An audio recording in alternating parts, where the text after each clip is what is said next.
कैसे हो आप सब। एक बार फिर से आप सभी का स्वागत है बिहार सरकार के मेरा दूरदर्शन मेरा विद्यालय कार्यक्रम में। बच्चों, मैं उम्मीद करता हूं कि आप सभी अपने अपने घर पर सुरक्षित होंगे और पढ़ाई भी कर रहे होंगे। आइए बच्चों, देखते हैं आज के एपिसोड में हम क्या पढ़ेंगे। आज के एपिसोड में हम कक्षा 11 में गणित का एक नया पार्ट बायनोमियल थ्योरम को शुरू करने जा रहे हैं, जिसके बाद हम बायोलॉजी में मिनरल न्यूट्रिशन पार्ट को पढ़ेंगे। इसके बाद बच्चों हम कक्षा 12वीं में गणित में समाकलन पार्ट यानी इंटीग्रेशन को पढ़ेंगे और बायोलॉजी में molecular basis of inheritance part को और आगे पढ़ेंगे। तो चलिए बच्चों, शुरू करते हैं आज का एपिसोड। नमस्कार दोस्तों, आज हम पढ़ेंगे द्विपद प्रमेय भाग 2। तो चलिए शुरू करते हैं। इस वीडियो में हम पढ़ेंगे मध्यम अवधि तथा द्विपद गुणांक। मध्यम अवधि दोस्तों, द्विपद प्रमेय को हम जब भी खोलेंगे यानी प्रमेय का विस्तार करेंगे तो उसमें कोई ना कोई मध्यम अवधि होगी जो कि घात n पर निर्भर करेगी। अब दोस्तों, जैसा कि हमने पिछले वीडियो में देखा है, यदि घात n होगी तो कुल अवधियां n जमा 1 होगी। तो अतः यदि x जमा y की घात n एक सम संख्या है यानी इवन नंबर है तो कुल अवधियां उससे एक ज्यादा यानी ऑड होंगी। तो इस स्थिति में हमारे पास एक मध्यम अवधि होगी और वो मध्यम अवधि होगी n/2 जमा 1। ठीक उसी प्रकार यदि घात n एक विषम संख्या यानी ऑड नंबर है तो कुल अवधियां इवन होंगी यानी n जमा 1। तो दो मध्यम अवधियां होंगी जो कि n जमा 1 भाग 2 तथा n जमा 3 भाग 2 होंगी। अब दोस्तों, जैसा इस आकृति से आप देख सकते हैं, यदि अवधियां विषम संख्या यानी ऑड हैं तो मध्यम अवधि होगी n भाग 2 जमा 1। ठीक उसी प्रकार यदि अवधियां इवन हैं यानी सम संख्या है तो मध्यम अवधियां होंगी n जमा 1 भाग 2 और n जमा 3 भाग 2। अब पढ़ते हैं अंत से pth अवधि। द्विपद प्रमेय x जमा y घात n में अंत से pth अवधि बराबर होगी शुरुआत से n-p जमा 2th अवधि। दोस्तों यहां ध्यान दीजिए, अंत से pth अवधि शुरुआत से n-p जमा 2th अवधि होगी। उदाहरण के लिए a जमा b क्यूब का विस्तार होगा a क्यूब जमा 3a² जमा 3ab² जमा b क्यूब। अब यहां घात n बराबर 3 है और हमने अंत से तीसरी अवधि निकालनी है। तो अंत से तीसरी अवधि के लिए p की संख्या 3 हुई। तो अब हम इस सूत्र में यह डालेंगे तो हमारे पास आएगा शुरुआत से 3-3 जमा 2th अवधि यानी n-p जमा 2th अवधि जो कि है दूसरी अवधि यानी 3a²b। तो a जमा b क्यूब में अंत से तीसरी अवधि होगी 3a²b और जैसा कि आप विस्तार में देख सकते हैं अंत से तीसरी अवधि है 3a²b।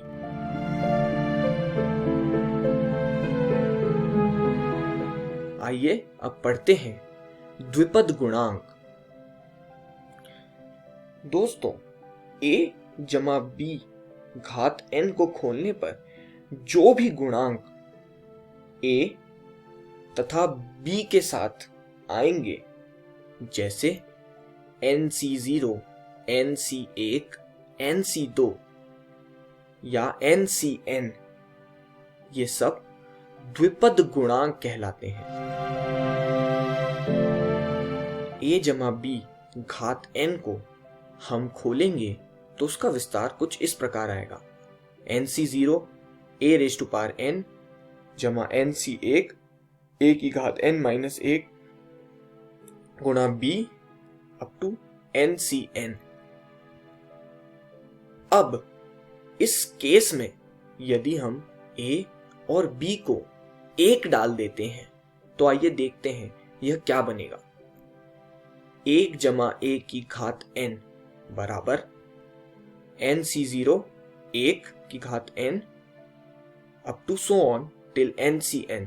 हमने ऊपर वाले सूत्र में a और b की वैल्यू 1-1 डाल दी है, तो यह बनेगा 2 की घात n बराबर nc0 जमा nc1 जमा nc2 up to so on till ncn।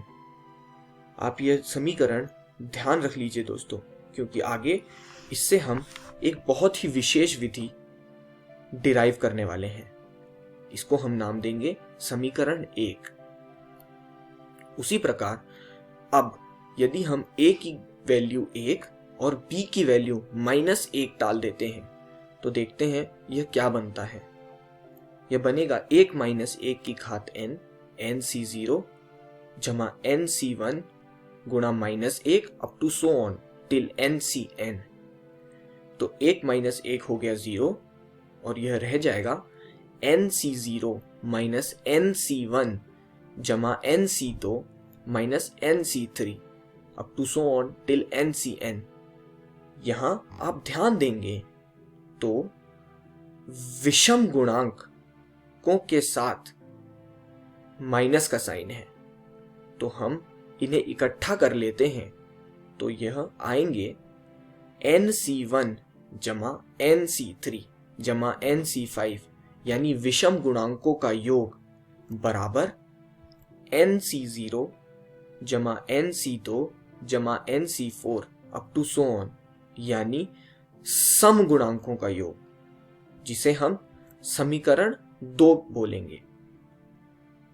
2 समीकरण हैं आपके सामने। आइए अब इनके प्रयोग से एक नई विधि डिराइव करते हैं। 2 की घात n बराबर nc0 जमा nc1 up to so on till ncn, जो कि समीकरण 1 है। अब हम विषम गुणांकों तथा सम गुणांकों के योग को अलग अलग करके लिख लेते हैं, जैसा कि मैंने यहां लिखा है।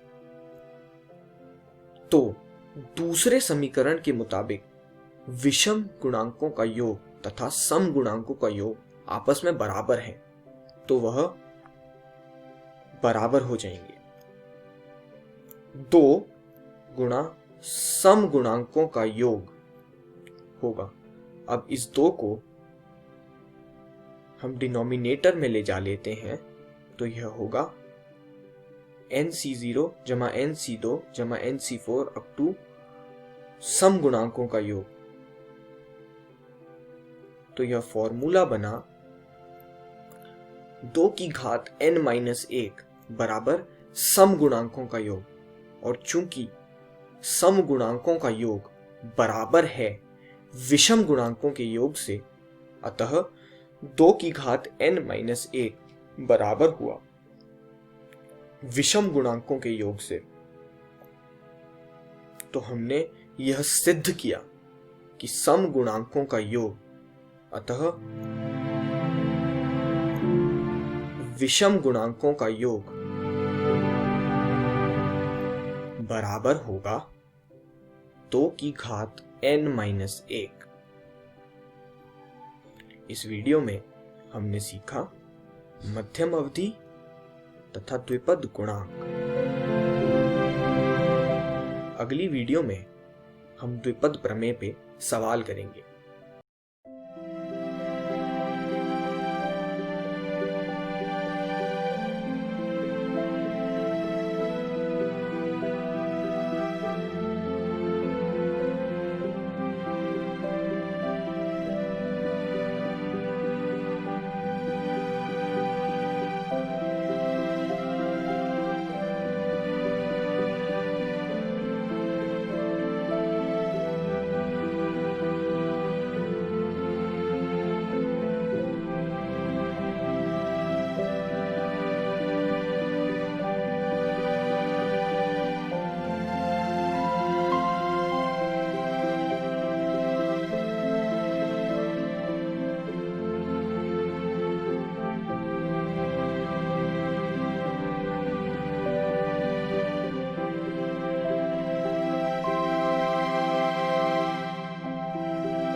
नमस्कार दोस्तों, आज हम जीव विज्ञान का पाठ खनिज पोषण के आगे के भाग को पढ़ेंगे। इस वीडियो में हम पढ़ेंगे अनिवार्य तत्वों की अपर्याप्तता के लक्षण, सूक्ष्म पोषकों की आवश्यकता, तत्वों के अवशोषण की क्रियाविधि और मृदा अनिवार्य तत्व के भंडार के रूप में।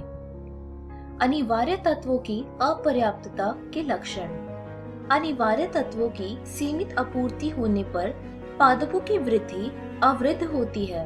अनिवार्य तत्वों की वह सांद्रता जिससे कम होने पर पादपों की वृद्धि अवरुद्ध होती है उसे क्रांतिक सांद्रता कहते हैं। इसलिए क्रांतिक सांद्रता के कम होने पर तत्व भिन्न हो जाते हैं।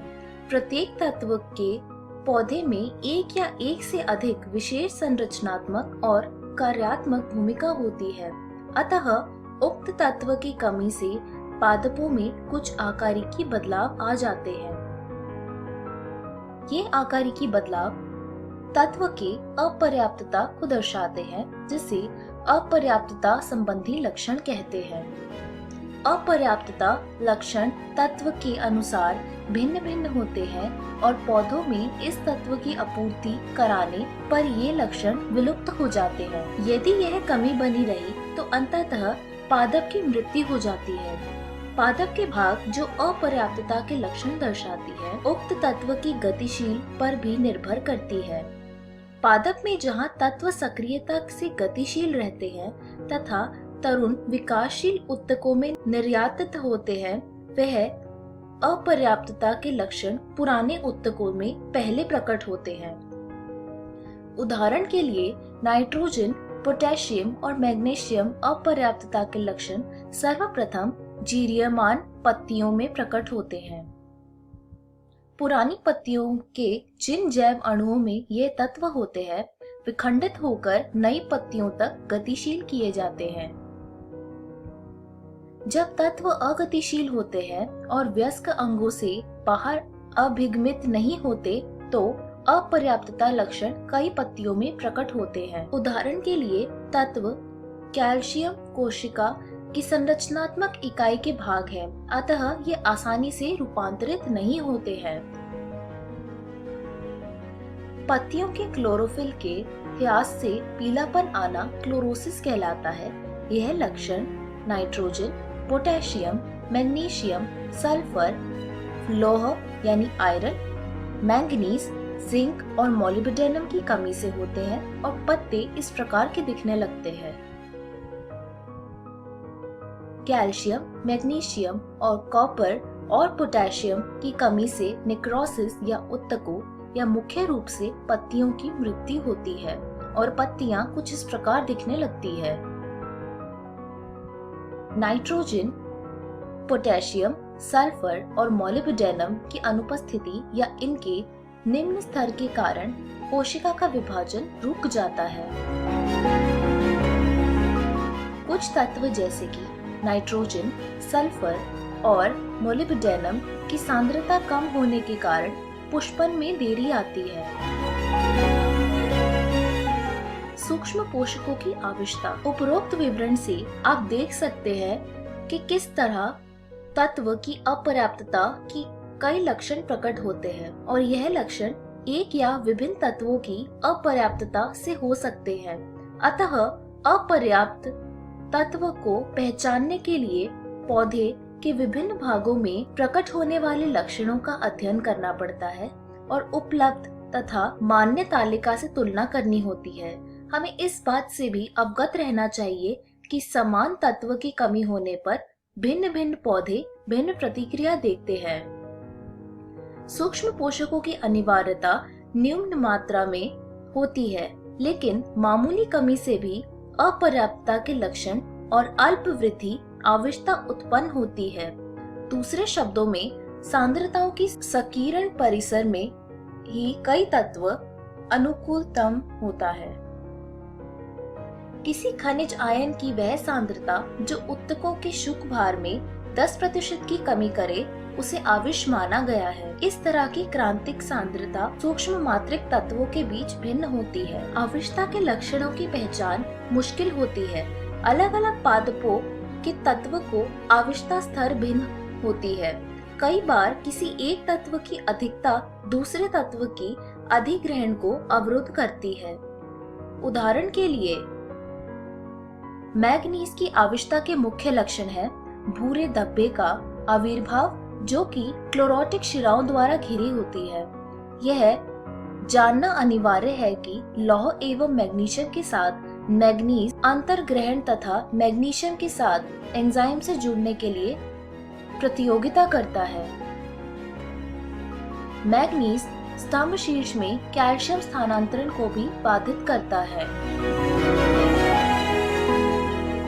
इसलिए मैग्नीज की अधिकता से लौह, मैग्नीशियम और कैल्शियम की कमी हो जाती है। अतः जो लक्षण हमें मैग्नीज की कमी से प्रतीत होते हैं, वे वास्तव में लौह, मैग्नीशियम और कैल्शियम की कमी होती है। तत्वों के अवशोषण की क्रियाविधि। पौधों से तत्वों के अवशोषण की क्रियाविधि का अध्ययन अलग अलग कोशिकाओं, ऊतकों तथा अंगों में किया गया है। यह अध्ययन व्यक्त करते हैं कि अवशोषण की प्रक्रिया की दो मुख्य अवस्थाओं में सीमांकित किया जा सकता है। पहला है एपोप्लास्ट। इस अवस्था में कोशिकाओं से मुक्त अथवा बाह्य स्थान में तीव्र गति से आयन का अंतर्ग्रहण होना निष्क्रिय अवशोषण है। सिम्प्लास्ट।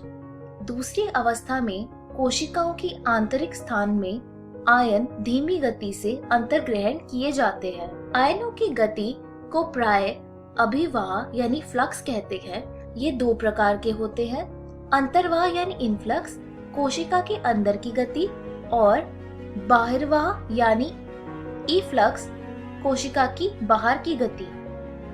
मृदा अनिवार्य तत्व के भंडार के रूप में अधिकांश खनिज जो पौधों की वृद्धि व परिवर्धन के लिए अनिवार्य है, वे चट्टानों से टूटने एवं क्षरण से पौधों की जड़ों को उपलब्ध होते हैं। यह प्रक्रियाएं मृदा को विलेय आयनों और कार्बनिक लवण से संपन्न बनाती है। चूंकि ये चट्टानों की उपस्थिति खनिजों से प्राप्त होती है, इसलिए पादप पोषण में इनकी भूमिका को खनिज पोषण कहा जाता है। मृदा में कई प्रकार के पदार्थ पाए जाते हैं। मृदा केवल खनिज ही उपलब्ध नहीं कराती, बल्कि नाइट्रोजन स्थिरीकरण करने वाले जीवाणु और अन्य सूक्ष्म जीवों को भी संरक्षण देती है। ये जल धारण करती है एवं जड़ों को हवा उपलब्ध कराती है और पौधों को स्थिर करने के लिए आधार प्रदान करती है। चूंकि खनिजों की कमी फसलों की उत्पादकता को प्रभावित करती है, अतः कृत्रिम उर्वरकों की अनिवार्यता प्राय होती है। इस वीडियो में हमने सीखा अनिवार्य तत्वों की अपर्याप्तता के लक्षण, सूक्ष्म पोषकों की आवश्यकता, तत्वों के अवशोषण की क्रियाविधि, मृदा अनिवार्य तत्व के भंडार के रूप में। अगली वीडियो में हम पढ़ेंगे नाइट्रोजन चक्र और जैविक नाइट्रोजन स्थिरीकरण। धन्यवाद।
नमस्कार दोस्तों, आज हम अध्याय समाकलन का भाग 4 पढ़ने वाले हैं। हमने हमारी पिछली वीडियो में पढ़ा था त्रिकोणमितीय सर्वसमीका के प्रयोग द्वारा समाकलन। आइए देखते हैं कि आज के इस वीडियो में हम क्या पढ़ेंगे। तो दोस्तों, आज के इस वीडियो में हम जानेंगे कुछ विशिष्ट फलनों के समाकलन। तो आइए आगे बढ़ते हैं और शुरू करते हैं हम हमारा आज का भाग। तो दोस्तों, आज के इस वीडियो में हम महत्वपूर्ण समाकलन सूत्रों के बारे में जानेंगे और बहुत से दूसरे संबंधित प्रामाणिक समाकलनों को ज्ञात करेंगे और फिर उनका प्रयोग करेंगे। तो आइए देखते हैं उन समाकलनों को। हमारा सबसे पहला समाकलन है समाकलन dx बटे x की घात 2 घटा a की घात 2। दोस्तों, इस प्रकार के समाकलन को ज्ञात करने का जो सूत्र है वो होता है 1/2 गुने a log मोड x घटा a बटे x योग a योग c। तो दोस्तों, ये है हमारा पहला सूत्र। आइए देखते हैं कि हमारा अगला सूत्र क्या है। हमारा अगला सूत्र है समाकलन dx बटे a की घात 2 घटा x की घात 2 ज्ञात करना। इस तरह के समाकलन को ज्ञात करने का जो सूत्र है वो होता है 1/2 गुने a log मोड a योग x बटे a घटा x योग c। इसके बाद हमारा अगला समाकलन है dx बटे x की घात 2 योग a की घात 2 ज्ञात करना। तो दोस्तों, इसको ज्ञात करने का जो सूत्र हमें दिया गया है, अर्थात जो हम यहाँ पर प्राप्त करते हैं वो है 1/a गुने tan प्रतिलोम x बटे a योग c। आइए कुछ और सूत्रों को देखते हैं। हमारा अगला सूत्र है समाकलन dx बटे वर्गमूल x की घात 2 घटा a की घात 2, जो कि बराबर होगी log मोड x योग वर्गमूल x की घात 2 घटा a की घात 2 योग c। इसके बाद हमारा जो अगला सूत्र है समाकलन का वो है समाकलन dx बटे वर्गमूल a की घात 2 घटा x की घात 2, जिसे हम ज्ञात करते हैं तो हमें प्राप्त होता है साइन प्रतिलोम x बटे a योग c।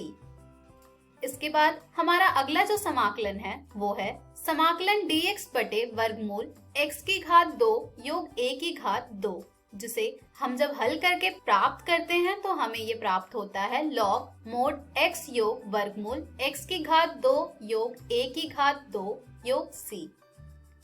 तो दोस्तों, ये कुछ विशिष्ट फलनों के समाकलन हैं जो कि हमने ज्ञात किए हैं और इसे सूत्र के तरह लिखा है।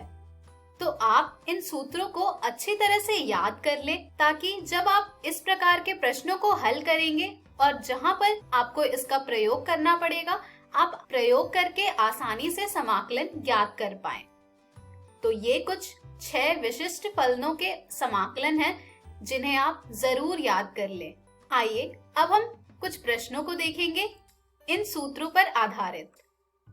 हमारा पहला प्रश्न है समाकलन dx बटे x की घात 2 घटा 16। दोस्तों, इस प्रश्न को देखकर ही आपको समझ आ रहा होगा कि यहाँ पर आपको क्या करने की आवश्यकता है, जिसे जब आप यहाँ पर प्रस्तुत करेंगे तो आपको कौन सा समाकलन प्राप्त होगा जिसका कि मान आपने सूत्र द्वारा याद किया हुआ है। आइए देखते हैं कि इस प्रकार के प्रश्न को हम कैसे हल करेंगे। तो दोस्तों, इस प्रकार के प्रश्न को हल करने के लिए हमारा जो सबसे पहला चरण होगा वो होगा कि इसे हम इस रूप में लिखें कि हमें ये प्राप्त हो समाकलन dx बटे x की घात 2 घटा a वर्ग।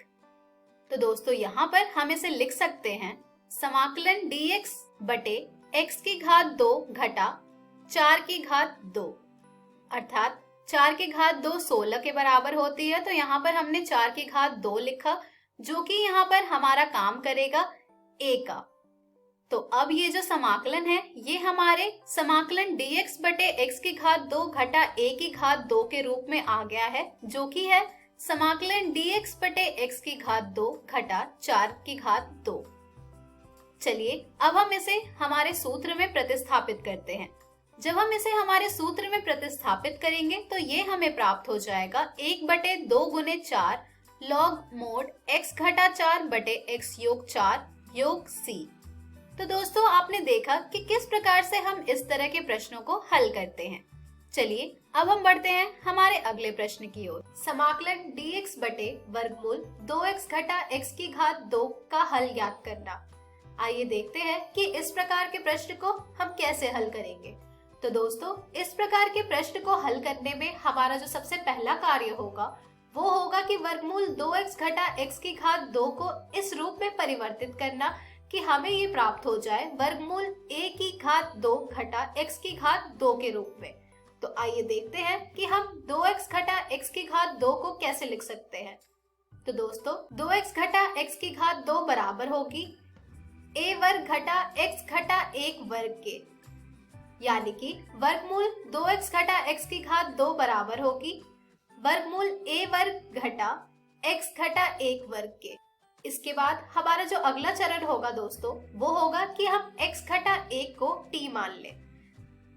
x घटा 1 को t के बराबर मान लेंगे और फिर इसका अवकलज ज्ञात करेंगे तो हमें यहाँ से प्राप्त हो जाएगा dx बराबर dt। तो चलिए दोस्तों प्रतिस्थापन विधि के द्वारा अब हम dx के स्थान पर dt प्रतिस्थापित करते हैं और x घटा 1 के मान पर t प्रतिस्थापित करते हैं। तो दोस्तों यहाँ से हमें प्राप्त हो जाएगा समाकलन dx बटे वर्गमूल 2x घटा x की घात 2 बराबर समाकलन dt बटे वर्गमूल 1 घटा t वर्ग। इसके बाद इसे हम हमारे सूत्र के अनुसार जब हल करेंगे तो हमें ये प्राप्त हो जाएगा साइन प्रतिलोम t बटे 1 योग c। इसके बाद हमारा अगला चरण होगा t के मान को प्रतिस्थापित करने का। जब हम यहाँ पर t के मान को प्रतिस्थापित करेंगे दोस्तों तो हमें यहाँ से ये प्राप्त हो जाएगा साइन प्रतिलोम x घटा 1 योग c। तो दोस्तों यहाँ पर आपने देखा कि किस प्रकार से हम सूत्रों का प्रयोग करके प्रश्नों को आसानी से हल कर पा रहे हैं। चलिए अब हम बढ़ते हैं हमारे अगले प्रश्न की ओर, जो कि है ज्ञात करना समाकलन dx बटे x की घात 2 घटा 6x योग 13। तो दोस्तों इस प्रश्न में भी हमारा जो सबसे पहला कार्य होगा वो होगा x की घात 2 घटा 6x योग 13 को परिवर्तित करना हमारे विशिष्ट फलनों के रूप में। तो जब हम इसे विशिष्ट फलनों के रूप में परिवर्तित करना चाहेंगे तो आइए देखते हैं कि किस प्रकार से हम x की घात 2 घटा 6x योग 13 को लिख सकते हैं। दोस्तों x की घात 2 घटा 6x योग 13 को हम लिख सकते हैं x की घात 2 घटा 6x योग 3 की घात 2 घटा 3 की घात 2 योग 13 के बराबर। यहाँ से हमें ये प्राप्त हो जाएगा x घटा 3 पूरे का वर्ग योग 4, जिसे अब हम वर्ग के रूप में लिख सकते हैं, जहाँ से ये हमें प्राप्त हो जाएगा x घटा 3 का वर्ग योग 2 का वर्ग। चलिए अब हम इस मान को प्रतिस्थापित करेंगे हमारे प्रश्न में। जब हम हमारे दिए गए प्रश्न में इस मान को प्रतिस्थापित करेंगे तो हमें ये प्राप्त हो जाएगा समाकलन dx बटे x घटा 3 का वर्ग योग 2 का वर्ग। दोस्तों यहाँ पर ये आपको उन फलनों के समाकलन के रूप में दिख रहा होगा जिसका कि आपने सूत्र के रूप में समाकलन प्राप्त किया हुआ है। तो चलिए अब हम यहाँ पर हमारे सूत्र का प्रयोग करते हैं, जो कि है समाकलन dx बटे x वर्ग योग a वर्ग। जब हम हमारे उस समाकलन का मान प्राप्त करते हैं तो हमें वो प्राप्त होता है 1 बटे a गुने tan प्रतिलोम x बटे a योग c। तो यहाँ पर भी हम उसी तरह से लिखेंगे तो हमें ये प्राप्त हो जाएगा 1 बटे 2 गुने tan प्रतिलोम x घटा 3 बटे 2 योग c। या फिर आप यहाँ पर प्रतिस्थापन द्वारा समाकलन प्राप्त कर सकते हैं, जिससे कि आपको यही उत्तर प्राप्त होगा, जो कि है 1 बटे 2 गुने tan प्रतिलोम x घटा 3 बटे 2 योग c। चलिए दोस्तों अब हम बढ़ते हैं हमारे अगले प्रश्न की ओर, जो कि है समाकलन ज्ञात करना dx बटे 3 गुने x की घात 2 योग 13x घटा 10। तो आइए देखते हैं कि इस प्रकार के प्रश्न को हम कैसे हल करेंगे। तो दोस्तों इस प्रकार के प्रश्न को भी हल करने के लिए हमें 3 गुने x की घात 2 योग 13x घटा 10 को देखना पड़ेगा कि किस तरह से हम इसे वर्ग के रूप में लिख सकते हैं। तो दोस्तों 3 गुने x की घात 2 योग 13x घटा 10 को हम लिख सकते हैं 3 गुने x की घात 2 योग 13x बटे 3 घटा 10 बटे 3।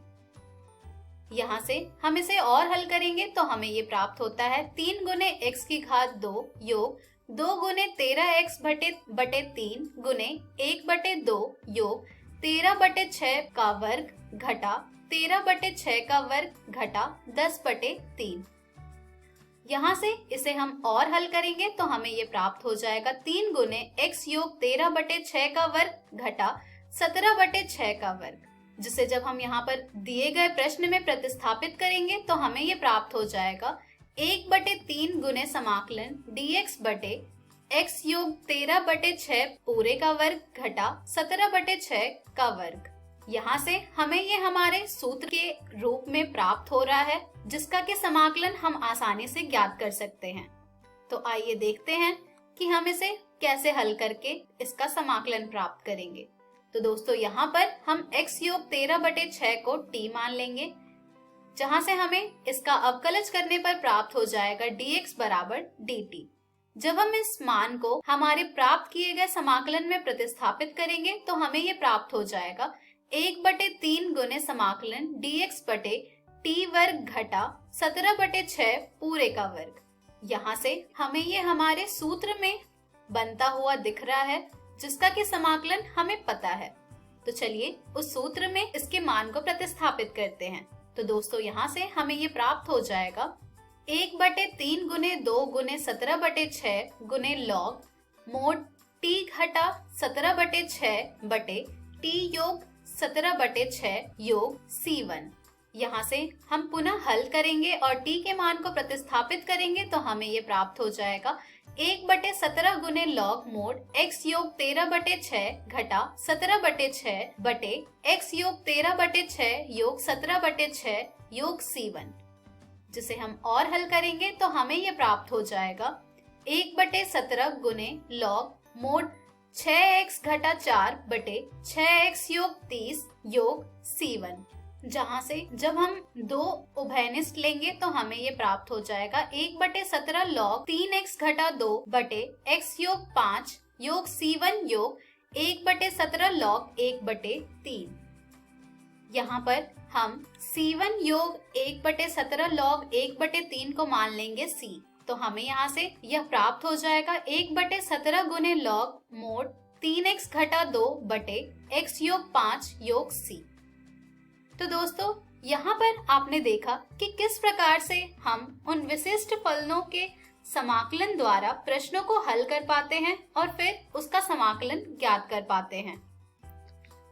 तो दोस्तों आप उन सूत्रों को अच्छी तरह से याद कर लीजिएगा, क्योंकि आपने देखा कि कितना ज्यादा हम उसका प्रयोग करते हैं प्रश्नों को हल करने में। और दोस्तों इस प्रकार के और प्रश्न आपको आपकी NCERT पुस्तक में मिल जाएंगे, जिन्हें आप जरूर हल करें। तो दोस्तों आज के इस वीडियो में हमने सीखा कुछ विशिष्ट फलनों के समाकलन। हम हमारी अगली वीडियो में जानेंगे आंशिक भिन्नों द्वारा समाकलन। धन्यवाद।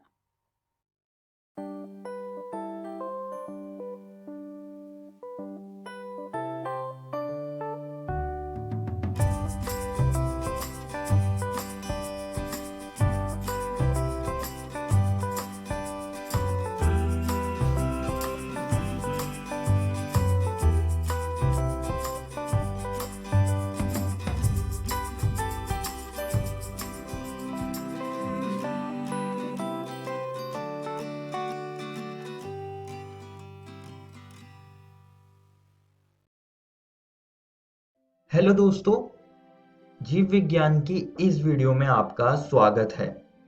आज भी हम आपका अध्याय वंशागति के आणविक आधार को जारी रखेंगे। पिछली वीडियो में हमने आरएनए और डीएनए प्रतिकृति के बारे में पढ़ा था। इस वीडियो में हम अनुलेखन यानी कि ट्रांसक्रिप्शन, असीम केंद्रिकी में अनुलेखन और ससीम केंद्रिकी में अनुलेखन की प्रक्रिया को समझेंगे। तो चलिए शुरू करते हैं। सबसे पहले हम अनुलेखन यानी कि ट्रांसक्रिप्शन को समझेंगे। डीएनए की एक रज्जुक से आनुवंशिक सूचनाओं का आरएनए में प्रतिलिपिकरण करने की प्रक्रिया को अनुलेखन कहते हैं। आइए दोस्तों अब अनुलेखन इकाई को समझ लेते हैं। डीएनए में अनुलेखन इकाई की मुख्यतया 3 भाग होते हैं। पहला है उन्नायक यानी कि प्रमोटर, दूसरा है संरचनात्मक जीन यानी कि स्ट्रक्चरल जीन, और तीसरा है समापक यानी कि टर्मिनेटर। अब दोस्तों इस अनुलेखन इकाई को हम थोड़ा और अच्छे से समझेंगे। ये दोस्तों एक डीएनए की स्ट्रैंड है जो कि 5 प्राइम से 3 प्राइम किनारे पर चल रही है, और ये दूसरी स्ट्रैंड है यानी कि दूसरा रज्जु है ये, और ये इसकी विपरीत दिशा में चल रहा है। यहाँ पर उन्नायक यानी कि प्रमोटर होता है। ये एक डीएनए अनुक्रम है जहाँ पर आरएनए पॉलीमरेज आके जुड़ता है और अनुलेखन की प्रक्रिया को शुरू करता है। यहाँ पर संरचनात्मक जीन है जिसे हम स्ट्रक्चरल जीन भी कहते हैं, और यहाँ पर समापक यानी कि टर्मिनेटर है। समापक वाली जगह पर अनुलेखन की प्रक्रिया समाप्त होती है। इस रज्जु को हम टेम्पलेट रज्जु कहते हैं क्योंकि ये टेम्पलेट के रूप में कार्य करता है। टेम्पलेट रज्जु के अनुक्रम से ही आरएनए पॉलीमरेज एमआरएनए को बनाता है, और इस रज्जु को हम कोडिंग रज्जु कहते हैं। लेकिन ये किसी भी चीज के लिए कोड नहीं करता है, और इसके पास आरएनए के जैसा ही अनुक्रम होता है, लेकिन यूरेसिल इस पे नहीं होता है, इस पे थायमिन होता है, क्योंकि ये डीएनए है ना, इसलिए। आइए दोस्तों अब आगे बढ़ते हैं। यहाँ पर हम संरचनात्मक जीन को समझेंगे। समपार, जिसे हम अंग्रेजी में सिस्ट्रॉन कहते हैं, जीन के लिए एक वैकल्पिक शब्द है। यह डीएनए या आरएनए अणु का एक खंड है जो प्रोटीन संश्लेषण में एक विशिष्ट पॉलीपेप्टाइड के लिए कोड करता है। अब अनुलेखन इकाई में संरचनात्मक जीन 2 तरह का हो सकता है। पहला है मोनोसिस्ट्रॉनिक जीन और दूसरा है पॉलीसिस्ट्रॉनिक जीन। अब हम इनको समझेंगे। ये मोनोसिस्ट्रॉनिक जीन एक प्रकार का पॉलीपेप्टाइड या प्रोटीन उत्पन्न करता है, जबकि पॉलीसिस्ट्रॉनिक जीन विभिन्न प्रकार के पॉलीपेप्टाइड या प्रोटीन को उत्पन्न करता है। मोनोसिस्ट्रॉनिक जीन अधिकतर ससीम केंद्रिकी में पाया जाता है, जबकि पॉलीसिस्ट्रॉनिक जीन अधिकतर असीम केंद्रिकी में पाया जाता है। तो ये सारी बातें आप सभी दोस्तों को याद रखनी है। और दोस्तों जब अनुलेखन की प्रक्रिया पूरी हो जाती है, यानी कि जब वो खत्म हो जाती है, तब एमआरएनए बन जाता है। लेकिन इसमें थोड़ा सा काम बाकी रहता है। इसमें कुछ ऐसे अनुक्रम या भाग होते हैं जो प्रोटीन के लिए कोड करते हैं, जैसे कि एक्सॉन, जिसे हम व्यक्तेक कहते हैं, और कुछ ऐसे भाग होते हैं जो कि प्रोटीन्स के लिए कोड नहीं करते हैं, जिन्हें हम इंट्रॉन यानी कि अव्यक्तेक कहते हैं। तो जो भाग कोड नहीं करते हैं प्रोटीन्स के लिए, जिनको हम इंट्रॉन्स कहते हैं, उनको संबंधन की प्रक्रिया से हटाया जाता है, जिससे कि एमआरएनए पूरी तरह से बन जाता है। इन सब प्रक्रियाओं के बारे में हम आगे विस्तार से पढ़ेंगे। आइए दोस्तों अब आरएनए के प्रकारों को समझ लेते हैं। आरएनए 3 तरह के होते हैं। पहला है दूत आरएनए, जिसको हम एमआरएनए भी कहते हैं। दूसरा है राइबोसोमल आरएनए, जिसको हम आरआरएनए भी कहते हैं। और तीसरा है अंतरण आरएनए, जिसको हम टीआरएनए भी कहते हैं। अब इन आरएनए प्रकारों को हम एक एक करके समझेंगे। सबसे पहले हम दूत आरएनए का कार्य समझ लेते हैं। एमआरएनए डीएनए द्वारा प्रदान की गई आनुवंशिक जानकारी को वहन करता है। अब दोस्तों हम राइबोसोमल आरएनए को समझ लेते हैं। आरआरएनएस रूपांतरण यानी कि ट्रांसलेशन के दौरान एक संरचनात्मक और उत्प्रेरक की भूमिका निभाते हैं। अब हम अंतरण आरएनए यानी कि टीआरएनए को समझ लेंगे। टीआरएनए अमीनो एसिड लाता है और आनुवंशिक कूट को पढ़ता है। तो ये इनके कुछ कार्य थे। चलिए दोस्तों, अब असीम केंद्रिकी में अनुलेखन की प्रक्रिया को समझ लेते हैं। इस प्रक्रिया में 3 चरण होते हैं जिसको मैं आप सभी को बताऊंगा। पहला चरण है प्रारंभन, जिसको हम इनिशिएशन भी कहते हैं। यह सिग्मा कारक या प्रारंभन कारक द्वारा उत्प्रेरित होता है। यह प्रोमोटर साइट या डीएनए से जुड़ता है और विशिष्टता को दर्शाता है। सिग्मा कारक की अनुपस्थिति में डीएनए पर किसी भी क्षार पर अनुलेखन गैर विशेष रूप से कोर एंजाइम द्वारा शुरू हो जाता है। तो सिग्मा कारक की उपस्थिति बहुत ही जरूरी है यहाँ पर। दूसरा चरण है दीर्घीकरण, इसको हम इलॉन्गेशन भी कहते हैं। आरएनए पॉलीमरेज दीर्घीकरण की प्रक्रिया को उत्प्रेरित करने में सक्षम होता है। और तीसरा चरण है समापन यानी कि टर्मिनेशन। अनुलेखन की समाप्ति के लिए रो कारक की आवश्यकता होती है। तो ये इसके 3 चरण थे। आइए अब असीम केंद्रिकी में अनुलेखन की पूरी प्रक्रिया को समझ लेते हैं। अब दोस्तों, आरएनए पॉलीमरेज उन नायक अनुक्रम से जुड़ता है और अनुलेखन की प्रक्रिया को शुरू करता है। यहाँ पर एक सिग्मा कारक भी होगा जो कि प्रारंभ करने की जगह का पता लगाता है। जब आरएनए पॉलीमरेज उन नायक से जुड़ जाता है तब ये सिग्मा कारक हट जाता है।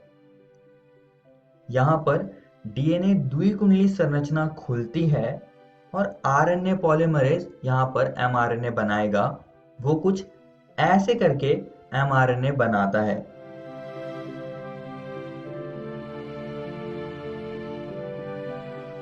और ये 5 प्राइम से 3 प्राइम दिशा में होता है। समापक स्थिति में अनुलेखन की प्रक्रिया समाप्त हो जाती है। यहाँ पर रो कारक भी इस प्रक्रिया में मदद करता है। जब नवनिर्मित आरएनए बन जाता है तो नवनिर्मित आरएनए और आरएनए पॉलीमरेज अलग हो जाते हैं और ये एमआरएनए प्रोटीन्स बनाने के लिए मदद करेगा। अब दोस्तों, हमने असीम केंद्रिकी में अनुलेखन की प्रक्रिया समझ ली है। तो चलिए ससीम केंद्रिकी में अनुलेखन की प्रक्रिया को भी समझ लेते हैं। इसमें यह अनुलेखन की प्रक्रिया 3 प्रकार के आरएनए से होती है, जिसमें कि जो सबसे पहला वाला आरएनए है उसका नाम है आरएनए पॉलीमरेज 1। ये आरएनए 5.8S, 18S और 28SR आरएनए को अनुलेखित करता है। और दूसरा वाला आरएनए है आरएनए पॉलीमरेज 2। ये आरएनए दूत आरएनए के पूर्ववर्ती रूप विषमांगी केंद्रकीय आरएनए का अनुलेखन करते हैं। और तीसरे प्रकार का आरएनए है आरएनए पॉलीमरेज 3। ये अंतरण आरएनए यानी कि टीआरएनए, 5SR आरएनए व SNRNA के अनुलेखन के लिए जिम्मेदार है। आइए दोस्तों, अब ससीम केंद्रिकी में अनुलेखन कैसे होता है उसको हम जान लेते हैं। तो जैसा कि आप देख सकते हैं कि ये एक डीएनए है और यहाँ पर इसके जीन्स होते हैं। जब जीन ऑन हो जाता है तब एक एंजाइम आता है जिसका नाम है आरएनए पॉलीमरेज, वो इससे जुड़ जाता है और ये कुछ आरएनए को कुछ इस तरह से बनाने लगता है। और यहाँ पर आप एक और चीज देख सकते हैं कि यहाँ पर यूरेसिल यानी कि ए यानी कि एडेनिन से युग्मन कर रहा है, क्योंकि आरएनए में थायमिन की जगह पर यूरेसिल होता है और कुछ ऐसे एमआरएनए बन जाता है। लेकिन इसको थोड़ा प्रोसेसिंग की जरूरत होती है। इसमें कुछ प्रक्रियाएं होती हैं जिनके बारे में हम इस वीडियो में आगे बढ़ेंगे। तो कुछ ऐसे अनुलेखन की प्रक्रिया ससीम केंद्रिकी में होती है। अब इसकी प्रोसेसिंग में जो जो प्रक्रियाएं होती है अब हम उसको जानेंगे। तो उसमें जो एक प्रक्रिया होती है उसको हम कहते हैं आच्छादन, जिसको हम कैपिंग कहते हैं। इसमें एक असाधारण nucleotide methyl guanosine triphosphate 5 prime किनारे पर जोड़ा जाता है और इसी को हम कैपिंग कहते हैं। फिर संबंधन की प्रक्रिया से इंट्रॉन्स यानी कि अव्यक्तेक को हटाया जाता है। फिर एक और प्रक्रिया होती है जिसको हम कहते हैं पुच्छन यानी कि टेलिंग। इस प्रक्रिया में 3 प्राइम किनारे पर एडेनिन रेजिड्यू को जोड़ा जाता है जिससे कि पॉली ए पुछ यानी कि पॉली ए टेल बन जाती है। फिर इसके बाद mRNA यानी कि मैसेंजर आरएनए पूरी तरह से तैयार होता है। न्यूक्लियस यानी कि केंद्रक से बाहर जाकर ये प्रोटीन बनाने का काम करता है। इस प्रक्रिया को हम रूपांतरण यानी कि ट्रांसलेशन कहते हैं और इसके बारे में हम इससे अगली वीडियो में पढ़ेंगे। इस वीडियो में हमने अनुलेखन की प्रक्रिया के बारे में पढ़ा और इसमें हमने अनुलेखन की इकाई और असीम केंद्रिकी और ससीम केंद्रिकी में अनुलेखन कैसे होता है उसके बारे में भी हमने चर्चा करी। और दोस्तों, मैं आप सभी को एक और बात बताना चाहता हूँ कि आज हमने आपकी एनसीईआरटी किताब का ये टॉपिक खत्म कर लिया है। आप इसको जरूर घर से किताब से पढ़कर आइएगा। अगली वीडियो में हम आनुवंशिक कूट यानी कि जेनेटिक कोड और रूपांतरण यानी कि ट्रांसलेशन की प्रक्रिया को समझेंगे। धन्यवाद।